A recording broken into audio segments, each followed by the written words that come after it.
Hello বন্ধুরা, কেমন আছেন সবাই? আশা করি সবাই অনেক ভালো আছেন। তো আপনাদের দোয়া এবং ভালোবাসা আমি অনেক ভালো আছি। আজকে আমি আপনাদের সাথে শেয়ার করতে আসলাম দাদা দাদির ভালোবাসা সম্পর্কে। দাদা ও দাদির ভালোবাসা এমন একটা জিনিস যেটা কখনো টাকা দিয়ে কিনতে পাওয়া যায় না।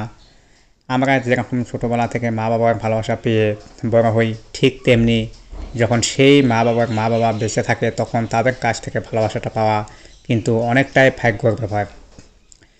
দাদা দাদি বয়সকালে তাদের ছেলে মেয়ে ছাড়ায় নাতিপুতির ভালোবাসাটাই বেশি মনে করে, কেননা তারা ছোটোবেলায় তাদের ছেলে মেয়েকে যেভাবে বড় করেছে ঠিক তেমনভাবে নাতি নাতনিকেও ঠিক এমনভাবে আদর যত্ন দিয়ে বড় করতে থাকে। তো প্রিয় বন্ধুরা, এখনও যাদের দাদা দাদি বেঁচে আছে অবশ্যই আপনারা দাদা দাদির প্রতি যত্ন নেবেন।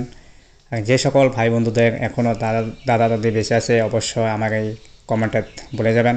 আর আপনাদের দাদা দাদি আপনাদেরকে কেমন ভালোবাসেন অবশ্যই কমেন্টে বলে যাবেন। আর আপনারা আমাকে ফুল সাপোর্ট করবেন যাতে আমি অনেক দূর আগুয়ে যেতে পারি।